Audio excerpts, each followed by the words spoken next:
always right. A very good, well-known phrase known throughout customer service. But have you ever stopped to wonder why a company has so many very upset customers, or why another company has so many happy and loyal customers?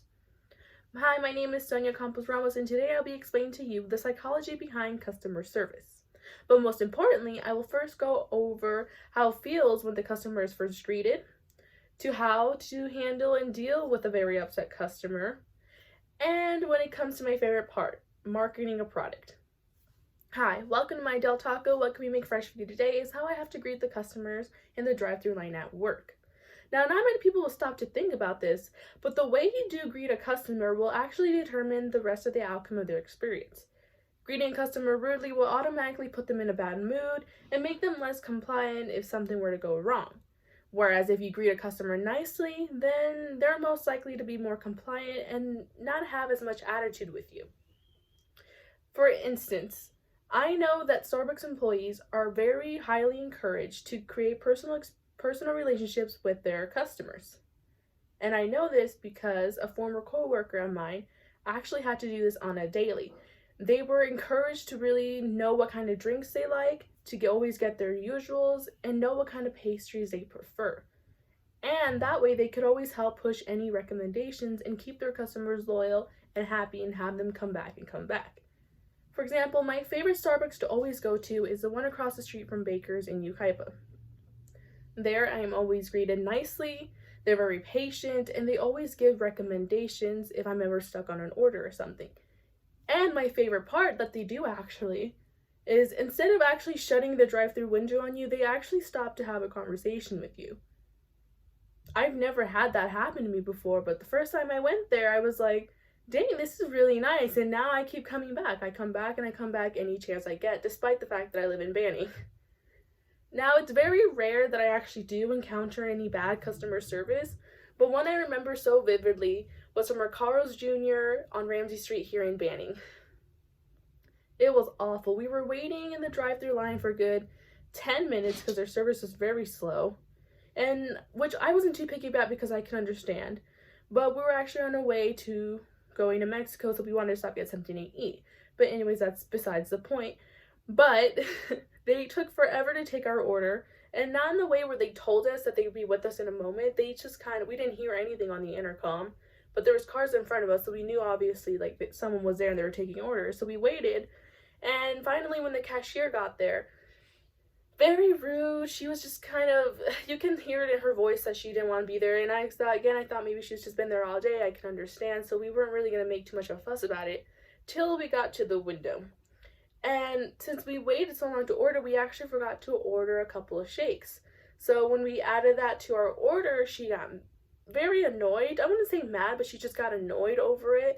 And she was like, well, we already charged your card. And my dad was like, well, can't you just add another one? And again, it was just not a very good experience because they were being very rude. Now on to my next point about dealing with a rude customer. First time I came across a rude customer was how can I put this? Like that song from Blondie, Heart of Glass, it was a pain in the... Because they decide that they want to act like children when something doesn't go their way. Which is understandable, other than the fact that, like, for us as the employees, we're doing as much as we can, and, you know, we're only human, we're not superheroes, we can't fix every problem in the world. But, according to the HubSpot.com, a blog written on there is how to deal with customer service is to remain calm, practice active listening, highlight the importance of the problem, repeat back what the customer says, do any follow-ups, and most importantly, be sincere. Which sounds very easy until you have a customer threaten to throw their drink in your face, or when the cops get called over to coupons, which has actually happened at the Del Taco I work at. And again, this all has to start off from the moment that customer is greeted, which is something that I've noticed before. If they are greeted rudely, you know they're not going to have a very good experience, and they're most likely going to be angry at you over nothing, and anything you do is automatically just going to anger them even more. Whereas if you greet them nicely, you know that they're most likely going to have a more better experience, and if something were to go wrong, they're going to be more compliant with you, and in the end, you're pretty much just negotiating. And again, that's that psychology there. It's just how it is. The moment they are greeted, it's going to really determine their outcome. And finally, on to my favorite part when it comes down to marketing. Now, we all know this already, that the colors and the way the posters are made is meant to grab our attention. It's meant to pop for a reason. Because from the commercial to posters, it all has a sole purpose. For example, one I really remember vividly is always a Subaru commercial with the cars, because they're targeting parents who have kids that maybe are just learning to drive or just got their license or are going away to college.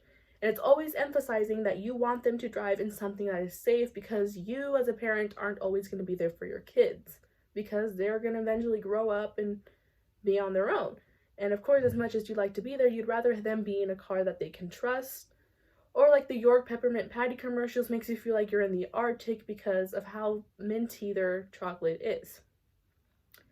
Now, in the end, customer service is something that is pretty much everywhere. Whether you stop to think about it or not, it is everywhere.